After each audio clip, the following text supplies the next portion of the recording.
ಬಿಜೆಪಿಯವರು ಬಹಳ ವರ್ಷಗಳ ಕಾಲ ಇಲ್ಲಿ ಅಧಿಕಾರ ನಡೆಸಿದ್ದಾರೆ ವಿಧಾನಸೌಧದಲ್ಲಿ.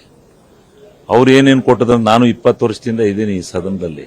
ಏನೇನು ಕೊಟ್ಟದ್ರಂತೆ ಗ್ರಾಂಟ, ಏನೇನು ಯಾವ್ಯಾವ ಮ್ಯಾಜಿಕ್ ಮಾಡಿದ್ರಂತೆ, ಏನಿಲ್ಲ.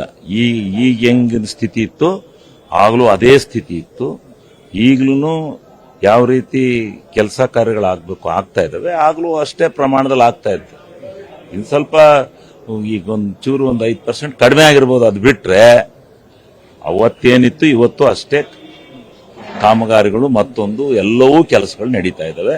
ಇದು ಬಿಜೆಪಿಯವರು ಪ್ರಚಾರಕ್ಕೋಸ್ಕರ ತಗೋತಾ ಇರುವಂತ ಒಂದು ಹುನ್ನಾರ ಇದು. ಸರ್, ಆಮೇಲೆ ಪ್ರಮುಖವಾಗಿ ಚಿತ್ರರಂಗದ ಬಗ್ಗೆ ಡಿ ಕೆ ಶಿವಕುಮಾರ್ ಅವರು ಒಂದು ಮಾತು ಹೇಳಿದ್ರು, ನೆಟ್ಟು ಬೋಲ್ಟ್ ಟೈಟ್ ಮಾಡಬೇಕಾಗುತ್ತೆ ಅಂತ. ಇದು ಬಹಳಷ್ಟು ಒಂದು ವ್ಯಾಪಕವಾಗಿ ಟೀಕೆ ವ್ಯಕ್ತವಾಗ್ತಿದೆ. ಅವರು ಅಂತಾರಾಷ್ಟ್ರೀಯ ಫಿಲಂ ಫೀಲ್ಡ್ ನಡೆಸೋದು ಫಿಲಂನರ್ಗೋಸ್ಕರ. ಅವರೇ ಆ ಸಭೆಗೆ ಬರಲಿಲ್ಲ ಅಂತ ಹೇಳಿ ಮನಸ್ಸಿಗೆ ಸ್ವಲ್ಪ ನೋವಾಗಿ ಇವ್ರಿಗೋಸ್ಕರ ನಾವು ಕಾರ್ಯಕ್ರಮ ರೂಪಿಸಿದ್ವಿ, ಇವರೇ ಬರಲಿಲ್ವಲ್ಲ ಅಂತ ಹೇಳಿ ಸ್ವಲ್ಪ ಆಡು ಭಾಷೆನಲ್ಲಿ ಮಾತನಾಡಿದ್ದಾರೆ. ಅದೇನು ಭಾಷೆ ಬಹಳ ದೊಡ್ಡದಾ ಏನು? ನಮ್ಮ ಹಳ್ಳಿ ಕಡೆ ಹಳ್ಳಿ ಭಾಷೆ, ಅದು ಗ್ರಾಮೀಣ ಭಾಷೆ. ನೀನು ಸರಿಯಾಗಿಲ್ದೇ ಇದ್ರೆ ನೋಡು, ನೀನು ಟೈಟ್ ಮಾಡ್ಬೇಕಾಗತ್ತೆ ಅಂತಾರೆ.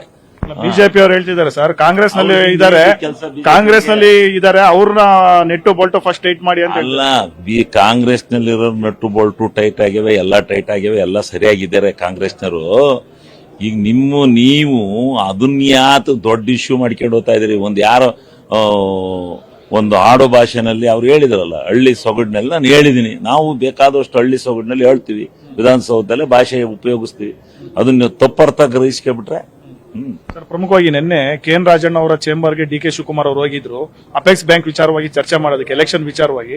ಆದ್ರೆ ರಾಜಣ್ಣ ಅವರು ಅವ್ರ ಕೈಗೆ ಸಿಗ್ಲಿಲ್ಲ ಅನ್ನೋದು ಚರ್ಚೆ ಸರ್. ನನಗೇನು ಮಾಹಿತಿ ಇಲ್ಲ ಸರ್, ನನಗೆ ಮಾಹಿತಿ ಇಲ್ಲ, ನನಗೆ ಗೊತ್ತಿಲ್ಲ. ಮಲ್ಲಿಕಾರ್ಜುನ್ ಖರ್ಗೆ ಅವರನ್ನು ಕೂಡ ನಿನ್ನೆ ಭೇಟಿ ಮಾಡಿದ್ರು ಸರ್ ಡಿ ಕೆ ಶಿವಕುಮಾರ್ ಅವರು. ಏನಾದ್ರು ಬದಲಾವಣೆ ಆದ್ರೆ ಏನೋ ಮುನ್ಸೂಚನೆ ಸರ್? ನನಗೇನು ಗೊತ್ತಿಲ್ಲ ಸರ್, ನಾವು ಅಷ್ಟೊಂದು ದೊಡ್ಡರಲ್ಲ, ನಮ್ಗೆ ಆ ವಿಚಾರ.